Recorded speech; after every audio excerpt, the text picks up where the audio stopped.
우리 좌우에 계신 분과 인사하겠습니다. 예수가 그리스도이십니다. 한 번 더 인사드리겠습니다. 그리스도 안에서 모든 문제가 끝났습니다. 우리 한 번 더 인사드리겠습니다. 기도는 모든 것입니다. 네, 복음으로 우리 인생의 모든 문제가 끝났고, 그리고 그 구원받은 하나님의 자녀에게 기도는 모든 것입니다. 그래서 남는 시간에, 그리고 우리가 뭐 이것저것 하다가 짜투리 시간 하는 게 아니라 사실은 기도가 우리의 모든 것이고, 기도 속에서 우리가 인도받을 때 하나님이 주시는 계획을 깨닫고 승리하게 됩니다. 그래서 복음이 우리 인생 모든 문제를 끝냈다면 이제는 기도가 우리 삶의 모든 것이다, 이러시면 됩니다. 그 속에서 하나님이 주시는 응답을 계속해서 평생 누리게 됩니다. 지난 주간부터 이제 노예 그 전도 캠프가 시작이 됐습니다. 그래서 저도 이제 그 3주 동안은 예비 캠프로 진행되고, 마지막 주에는 본 캠프로 3일간 진행이 되는데, 예비 캠프로 나가면서 이제 오래간만에 우리 노예 안에 새롭게 교회를 설립하는 개척교회를 돕는 그런 캠프를 하게 됐습니다. 용인에 있는데요, 용인 처인구청 근처에 있는 것 같습니다.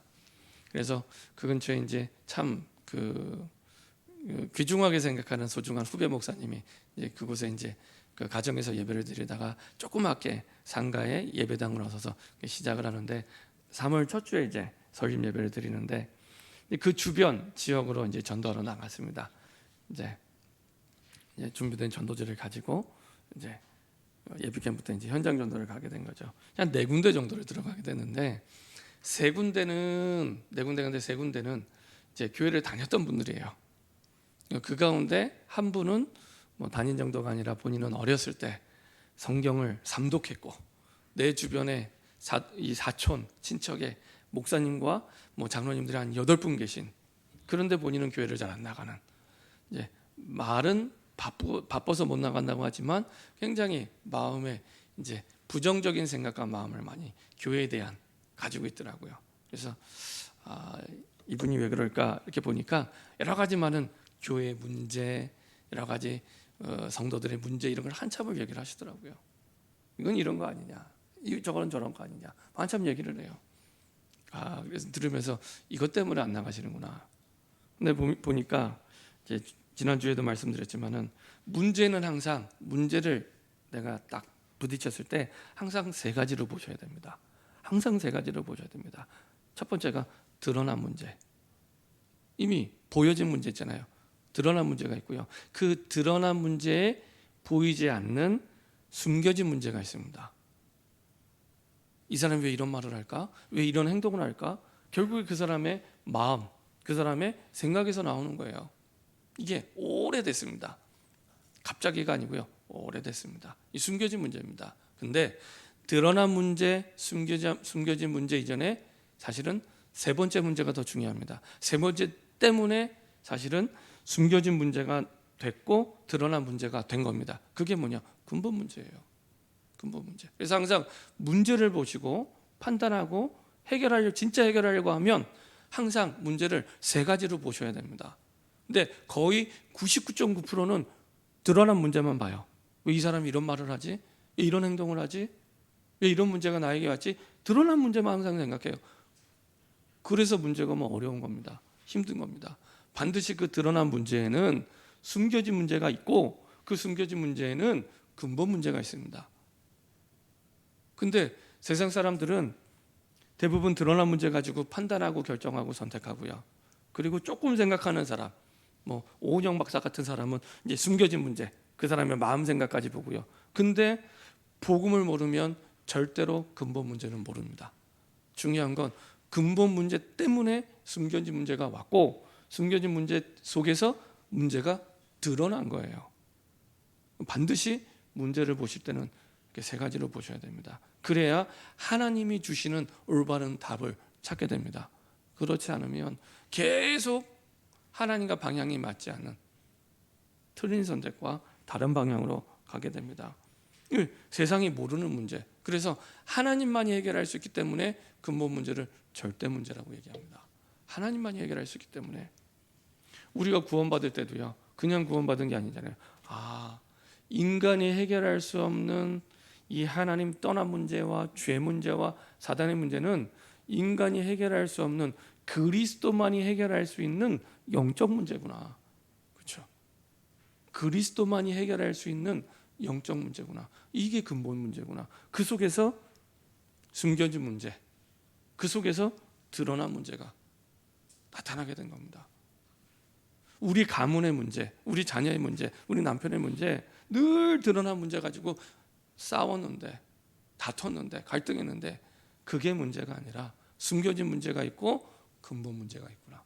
그렇죠? 그래서 우리 가문의 문제가 드러난 문제가 진짜 문제가 아니라, 정말로 숨겨진 문제가 진짜 문제가 아니라 우리 힘으로 해결할 수 없는 그리스도만이 해결할 수 있는 영적 문제였구나. 영적 문제. 그렇죠? 여기에 대한 분명한 답이 내려지지 않으면 그리스도가 나의 답이 되지 않습니다. 오늘 쭉 말씀을 보겠지만은 바울은 가는 곳마다, 바울뿐만 아니라 베드로도 그렇고 초대교회 증인도 그렇고 여기에 분명한 답을 가졌기 때문에 가는 곳마다 다른 말하지 않고 예수 그리스도의 이름으로, 똑같아요. 항상 답이, 사람도 다르고 문제도 다르고 지역도 다르고 환경 다른데 답이 같아요. 주 예수 그리스도의 이름으로. 오늘도 똑같아요. 간수장한테 분명히 앞부분과 귀신 들린 여정과 문제도 다르고 대상도 다르잖아요. 답이 같아요. 주 예수를 믿으라. 이상하지 않으세요? 문제가 다른데 답이 같아요. 문제가 다른데 답이 같아요. 우리 같으면 경제 문제가 오면은 돈이 답으로 생각할 수 있고, 이 사람의 성격이 문제면 성격을 고치는 게 답이 될 수 있는데, 성경은 그렇게 얘기하지 않잖아요. 문제가 다른데 항상 답이 같아요. 그죠? 이렇게 드러난 문제, 숨겨진 문제, 근본 문제가 있습니다. 그 뒤에는 사단이요, 딱 함정을 파고 틀을 만들어서 올무, 덫에 걸려서 일평생 종노릇하게 만듭니다. 히브리서 2장 14절 15절에 있는 말씀대로 일평생 종노릇하도록. 그렇죠? 이 문제가 왜 왔는지도 몰라요. 착하게 살지 않아서, 능력이 없어서, 돈이 없어서 문제가 온 줄 알아요. 평생을 그렇게 살다가 사실은 가게 되는 겁니다. 그래서 이 하나님만이 해결할 수 있는 절대 문제를 해결하기 위해 사실은 지난주에 바울은 그 귀신 들린 여정의 영적 사실을 정확히 알고 있었습니다. 그래서 바울이 사도행전 16장 18절에 복음을 선포할 때 그 귀신 들린 여종에게 이르되, 이렇게 성경은 말하지 않습니다. 그렇죠? 성경은 뭐라고 표현되어 있습니까? 그 귀신에게 이르되. 분명히 여종에게 말을 하는데 성경은 그 귀신에게 이르되. 영적 사실, 근본 문제가 무엇인지를 알고 있었고, 그리스도가 아니면 안 될 영적 문제가 무엇인지를 정확하게 알고 있었습니다. 그래서 말은 여종에게 하지만 그 귀신에게 이르되, 정확하고 분명한 답을 선포하죠. 예수 그리스도의 이름을 선포합니다. 여러분들이 이 축복과 응답을 누릴 수 있도록 매일매일 살아갈 때 오늘의 전도, 오늘의 기도, 오늘의 말씀 속에 살아간다면 이 부분들이 보여지기 시작합니다. 하나님이 지금 나를 인도하시는 것은 하나님의 구원 계획 속에 또 다른 구원받을 영혼을 두고 이 지역에, 이 직장에 이 사람을 만나게 하시고 이곳에 있게 하셨구나. 그것을 두고 기도 제목으로 붙잡고 말씀을 받을 때 정확하게 하나님과 나와 현장이 맞아지게 됩니다. 그때부터. 그렇죠? 그때부터 말씀이 나에게 답이 돼요. 답이 있으면 문제는 더 이상 문제되지 않습니다. 문제가 없다는 게 아닙니다. 문제가 와요. 그렇죠? 우리가 하나님도 아닌데 무슨 문제가 없습니까? 구원받아도 문제 있습니다. 있는데 중요한 건, 문제가 문제되는 건 답이 없기 때문에, 답을 모르기 때문에 문제가 되지, 답을 얻게 되면 더 이상 그 문제는 답을 얻는 그 순간부터 문제가 아닙니다. 그렇죠? 학교 다닐 때 시험지 받았을 때 문제잖아요. 근데 답을 알면 더 이상 그 문제는 문제가 아닙니다. 그렇죠? 답을 얻게 됩니다. 그때 힘이 나요. 답을 얻으니까. 세상 사람들이 알 수 없는 답. 하지만 하나님이 내게 주신다. 힘이 나요. 비밀이죠, 비밀.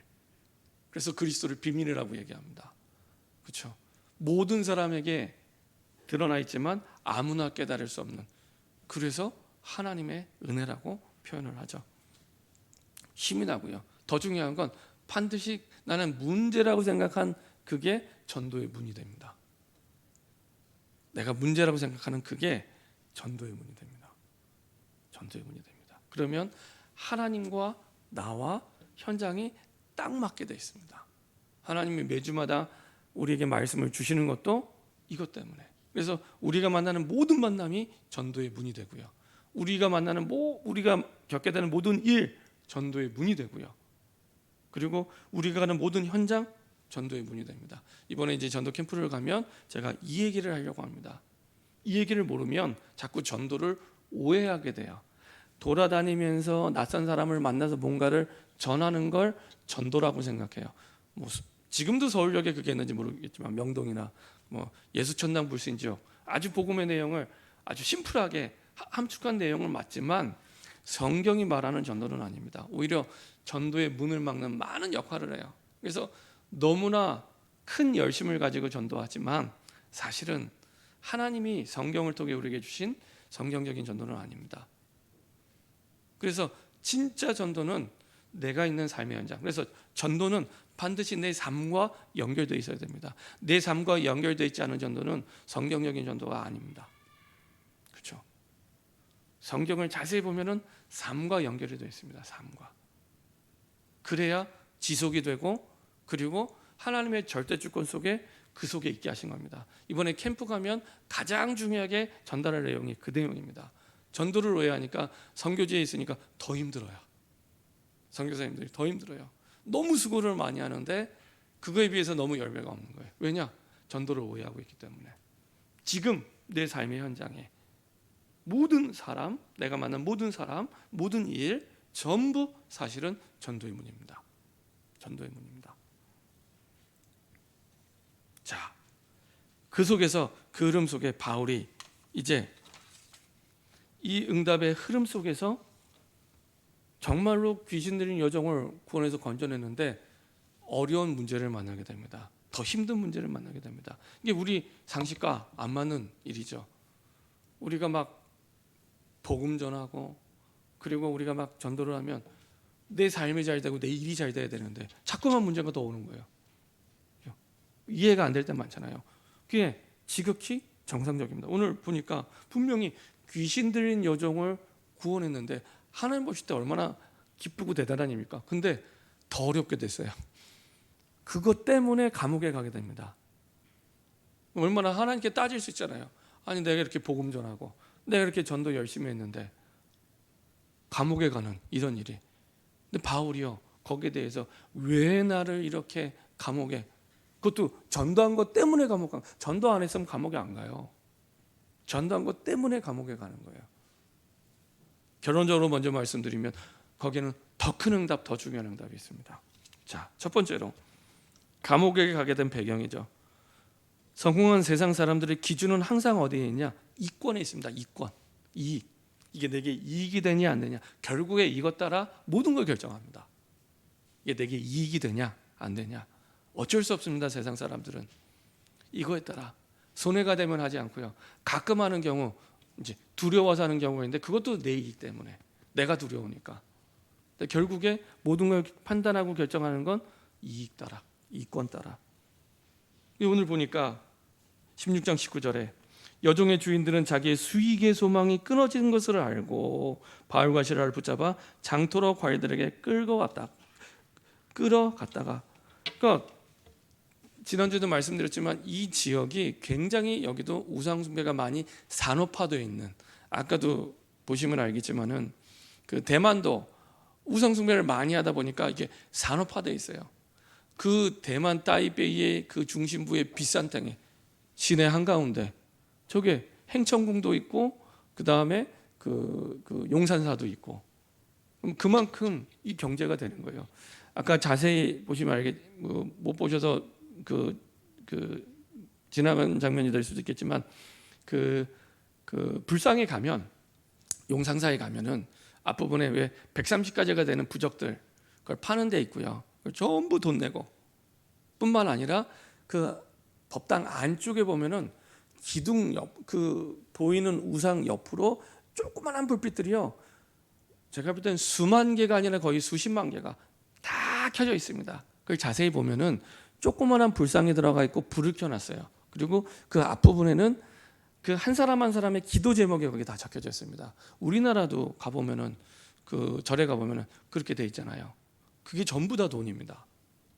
한 달에 10,000원, 20,000원씩 내고 그거 이름 걸어 놓는 거예요. 그러면은 그게 1,000개면 1,000,000원이고요. 10,000개면 1억입니다. 그렇죠? 그 10,000개가 있으면 한 달에 1억씩 들어오는 거예요. 그 절로. 그렇죠? 5만 개면 한 달에 5억씩 들어오는 겁니다. 굉장히 산업화되어 있습니다. 우리나라도 마찬가지입니다. 절에 가보면요, 그 절 건축할 때 기와장 하나에 얼마 보니까 전에 10,000원인가 15,000원 받더라고요. 기와장에 이제 이름 쓰고 기와장 하나에 얼마, 그 다음에 이제 기둥 대들보 얼마, 뭐 다 가격이 있어요. 근데 그때 보니까 제일 비싼 게 그 대들보더라고요. 그게 2천만 원인가 3천만 원. 그거 하나 이렇게 세우는데 완전히 산업화되어 있는 이 도시도 마찬가지입니다. 완전히 어느 정도 산업화가 있냐? 그 주인이 뭐라 했냐? 자기 수익의 소망이 될 만큼 내 소망을 거기에 두고 살아가는 사람입니다. 소망을, 인생의 소망을. 얼마나 비참한 인생입니까? 내 인생의 소망을 거기에 두고 살아가는 사람입니다. 그게 없어졌으니 당연히 고소하죠. 근데 그거를 갖다가 내 이익의 소망이 끊겨졌으니까 이 사람 고소합니다, 이게 아니고요. 그건 이제 법적으로 그 당시에는 로마법이요.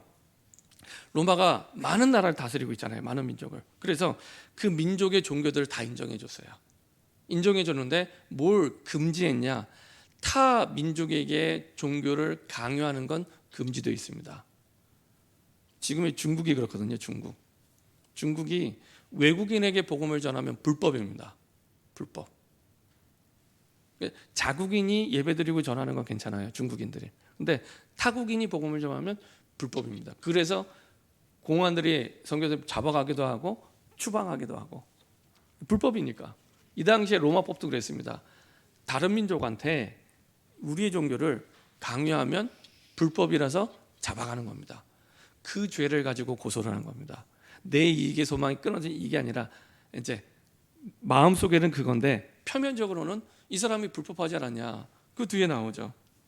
상관들 앞에, 여기서 말하는 상관은 그 당시에 로마의 집정관, 로마의 직할시라고 그랬잖아요. 여기가. 그래서 로마의 집정관한테 가서 얘기한 겁니다. 이 사람들이 유대인인데, 다른 민족인데, 여기는 이방인 땅이니까요, 유대인인데 우리 성을 심히 유랑케 하여 로마 사람인 우리가 받지도 못하고 행하는 풍속을 전한다. 이 당시에 다른 나라 민족에게 종교를 강요하는 건 풍기문란죄에 속합니다. 풍기문란죄. 그러니까 이 사람이 우리 로마 사람인데 지금 유대인의 종교를 우리에게 와서 강요한다. 풍기문란죄를 지금 얘기하는 겁니다. 그럴듯하죠. 그 내면에는 자기 이익의 소망, 인생의 소망을 거기 두고 살아가는 사람인데 그거 끊어져서 지금 데리고 가서 고발한 겁니다. 사실은 그 자기 마음속 깊은 곳에 있는 얘기는 얘기하지 않는 거고요. 거짓말한 거고요. 그리고 이제 이런 여론을 이제 만들어간 거죠. 왜냐?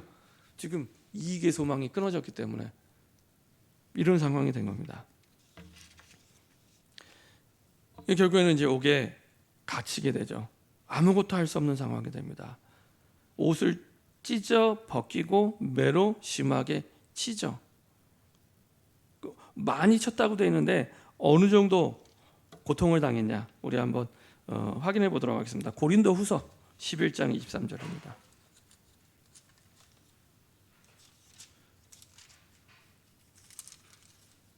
(11장) 23절부터 25절까지입니다. 바울이 이제 감옥에 갇혀서 받은 고난을 고린도 교회 편지를 보내면서 얘기를 한 겁니다. 11장 23절부터 25절입니다. 고린도 후서 11장 23절부터 25절입니다. 같이 한 목소리로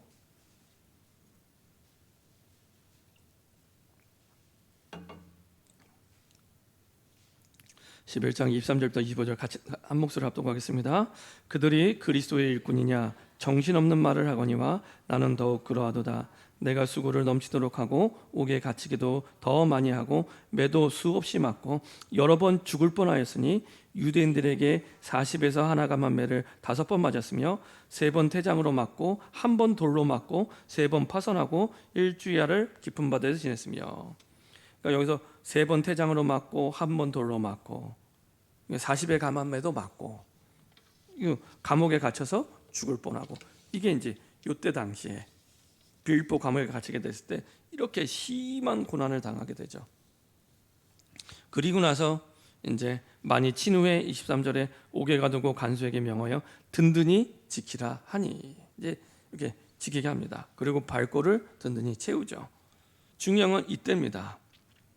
이때 하나님께서 그 감옥에서, 아무것도 할 수 없는 감옥에서 역사하기 시작합니다. 그 시작이 어디서 시작이 되냐? 25절에 한밤중에 바울과 실라가 기도하고 하나님을 찬송하며 죄수들이 듣더라. 시작이 기도하고 찬송할 때, 이때 시작이 됩니다. 이때 말씀 성취를 통해 주신 구원의 체험 속에서 체득한 확신을 가지고 기도하고 찬양합니다. 그냥 찬양하고 기도한 게 아니라 살려달라고 기도한 게 아닙니다. 하나님이 내게 주신 말씀 성취를 통해 주신 구원의 체험 속에 체득한 확신, 그렇죠? 이미 내가 체험하고 확신한, 그냥 체험이 아니라 하나님의 말씀대로 구원하시는 그 응답을 체험한 확신 속에서 나오는 기도와 찬양입니다. 그렇죠? 근데 이미 이것을 경험했죠. 우리 또 한 군데 찾아보겠습니다. 사도행전 14장 19절에서 22절. 이게 처음이 아닙니다. 자, 14장 19절부터 21절입니다. 사도행전 14장 19절에서 21절의 말씀입니다.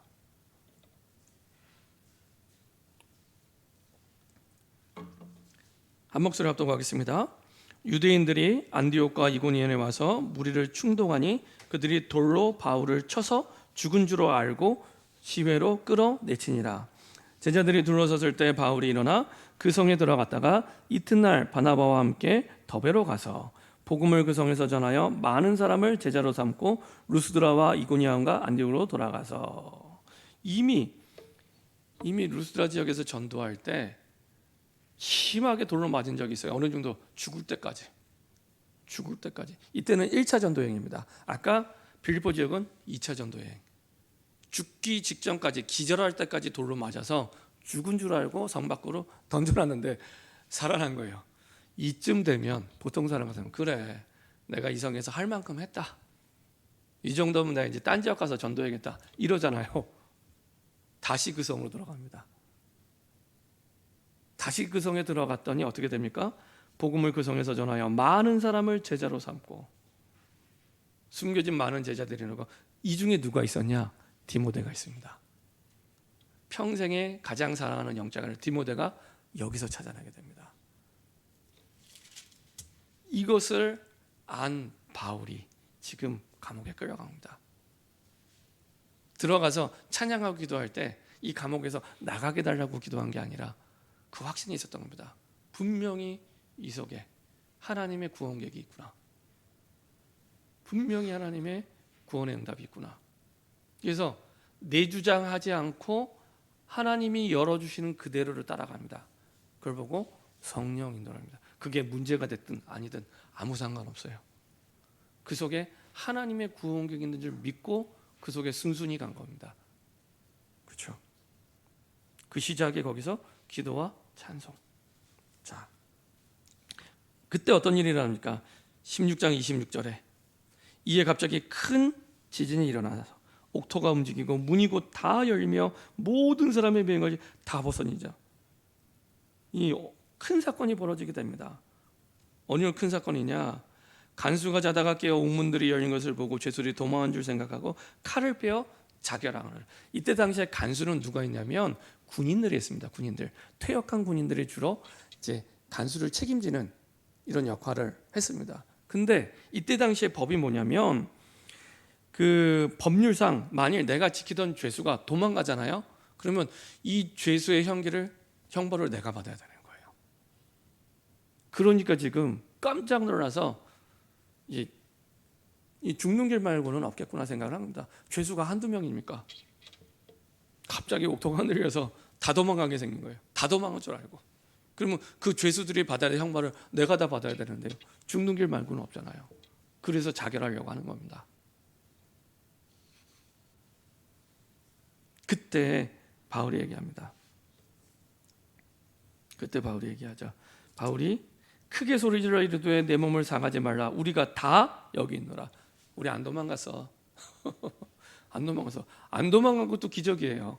안 도망가고 옥토가 열리고 착고가 풀려졌는데 그 자리에 그냥 그 감옥 안에 영적 분위기가 완전히 장악되어 있는 겁니다. 안 도망가고. 그때 이제 간수가 질문합니다. 29절에 간수가 등불을 달라고 하며 뛰어들어가 무서워 떨며 바울과 실라 앞에 엎드리고 그들을 데리고 나가 이르되 선생들이여 내가 어떻게 하여야 구원을 받으리까 하거늘. 가장 중요한 질문을 하죠. 그때 바울의 대답이요 너무나 정확한 대답을 합니다. 뭐라고 대답하냐? 주 예수를 믿으라. 역시 문제가 다르고 대상이 다르고 지역이 다른데 답이 같아요. 주 예수를 믿으라. 그렇죠? 그리하면 너와 내 집이 구원을 받으리라 하고. 분명히 내가 구원을 받으면 어떻게 해요? 그 질문이었는데 답은 뭐예요? 주 예수를 믿으면 너뿐만 아니라 네 집까지도 다 구원받아. 이전 번역에 보면은 사실은 권속까지 다 구원을 받았답니다. 권속. 그 집안에 있는 간수 집안에 있는 가족, 친척뿐만 아니라 종들까지도 다 구원을 받게 됩니다.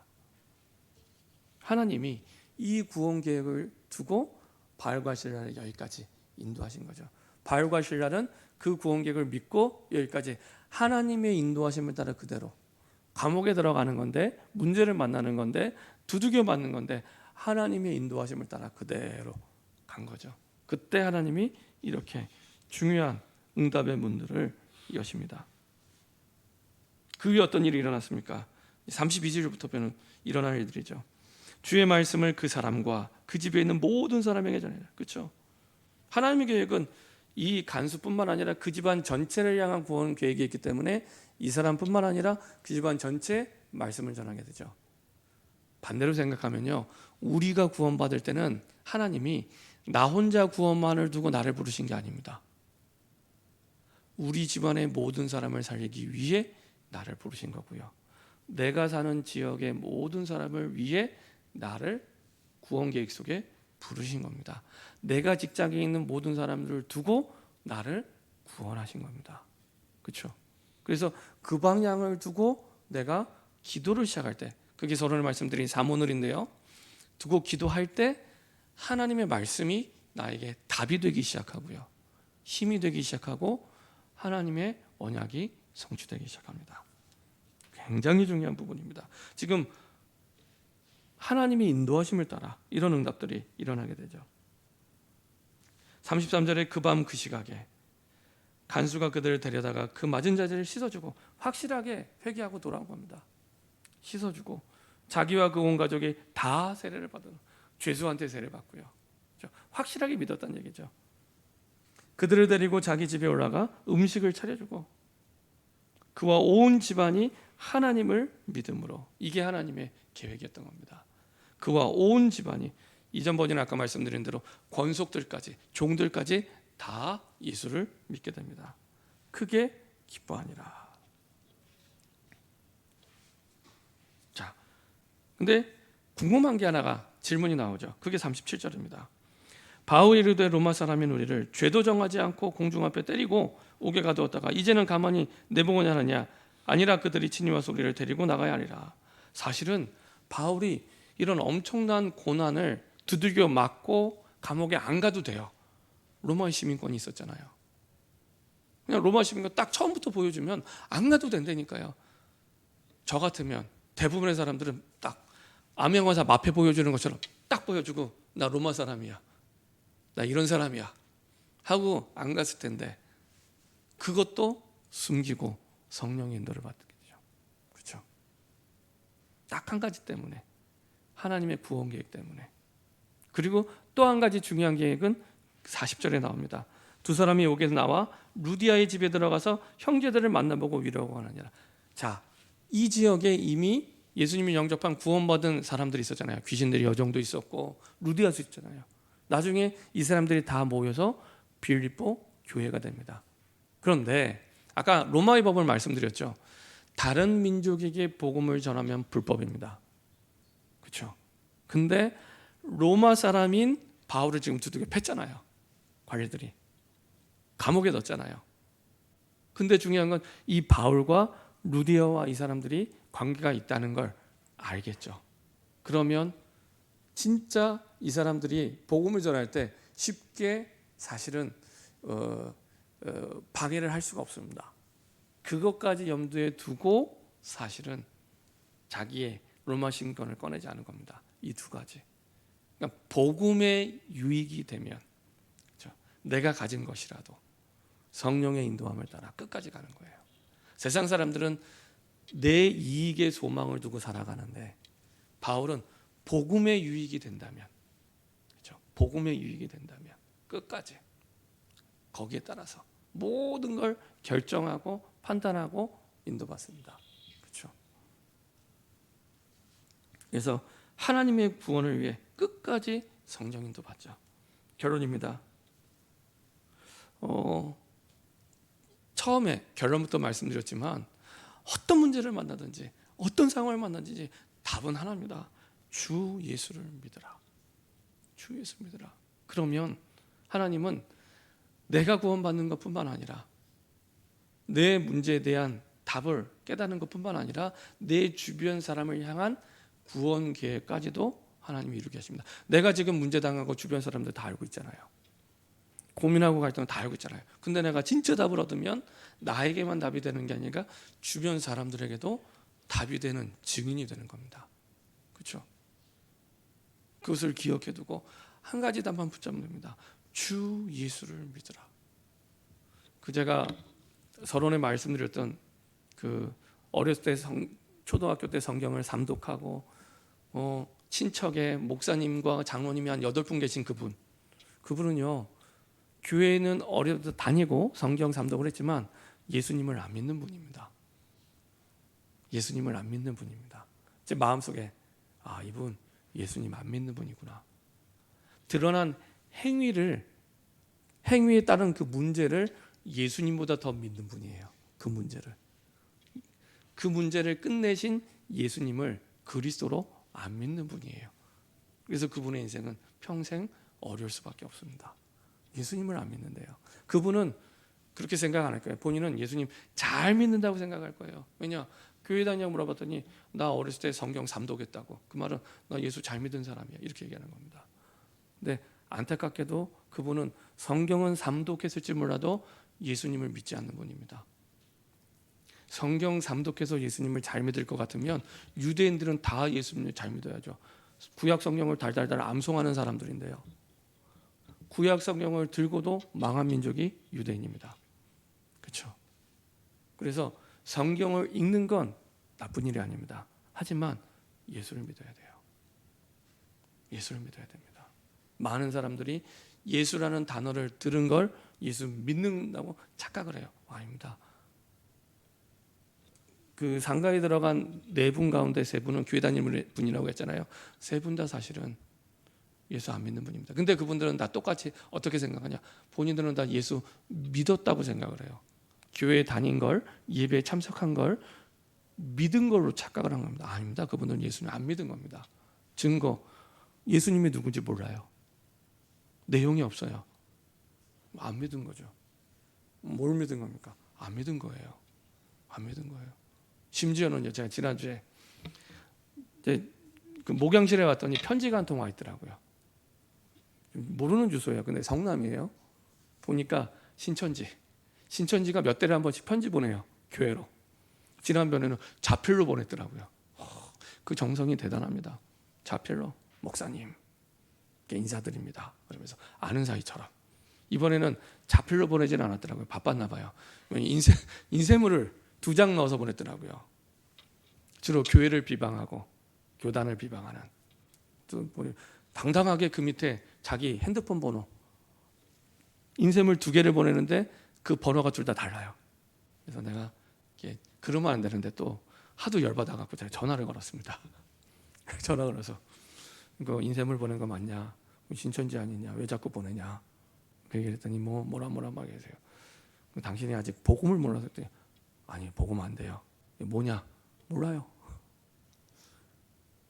그리고 자꾸 기존교회 목사님은 성경을 모르고 막 그래서 제가 복음이 뭔지 내가 오늘 가르쳐 줄 테니까 성경 펴라. 로마서 1장 2절부터 4절 읽어봐라. 따라서 읽고. 그리고 자기 또 예수 믿는 교회 다녔대요. 교회 다녔대요. 다 안 돼요. 아니다, 당신 하나도 모른다. 다시 성경 펴라. 하도 당신들이 성경 모른다고 하니 성경 구절 가지고 얘기를 해주겠다. 펴라. 자꾸 이만희를 믿어야 구원받는다고 얘기를 하니까 이만희를 보혜사 성령으로 얘기를 해요. 아무 근거 없이 성경은 막 비유라고 하면서 그러면서 자꾸. 그래서 한참을 사실 얘기를 했는데 그분도 교회를 다녔는데 신천지에 가는 분들의 대부분들이 다 교회 다녔던 분들입니다. 그분들이요 예수 믿은 사람이 아닙니다. 예수님이 누군지 모른다니까요. 안 믿은 거죠. 안 믿은 겁니다. 그런 분들이 너무 많아요. 그래서 진짜 예수님을 믿으면 됩니다. 귀신 들린 여종에게도 답이 되신 예수 그리스도, 루디아에게도 답이 되신 예수 그리스도. 귀신의 여종과 루디아뿐만 아니라 사도행전을 보면요 모든 사람에게 답이 되신 주 예수 그리스도. 그렇죠? 사도행전 3장 6절 안진뱅이에도 답이 되신 그리스도. 사도행전 4장 12절 그렇죠? 유대인과 제사장과 서기관과 바리새인에게 답이 되신 유일한 그리스도. 사도행전 5장 42절 얼마나 많은 사람들에게 이 답이 없었냐. 집에 있든지 성전에 초대교회 모든 사람들이 이 얘기만 했어요. 이 얘기만 했어요. 8장 35절 이디오피아 내시에게 답이 되신 그리스도. 그렇죠? 사도행전 9장 22절 바울이 처음 다메섹 도상에서 만나서 답이 되신 그리스도. 그래서 3일 동안 눈 감아다 떠서 제일 첫 번째 한 고백 예수가 그리스도. 그렇죠? 사도행전 10장 38절 43절 사도행전 11장 20절 13장 23절 다 가는 현장마다 답이 하나예요. 장소도 다르고 대상도 다르고 문제도 달라요. 위치도 달라요. 근데 답이 예수 그리스도. 진짜 그럼 나는 주 예수를 답으로 믿고 있는가? 그렇죠? 진짜 믿으면 됩니다. 그 응답이 새롭게 저 여러분들에게 시작되기를 소원합니다. 기도하겠습니다. 주님 감사드립니다.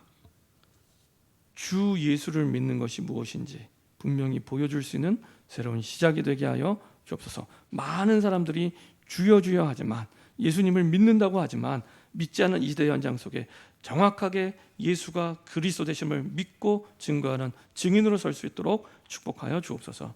감사드리며 주 예수 그리스도의 이름으로 기도합니다. 아멘.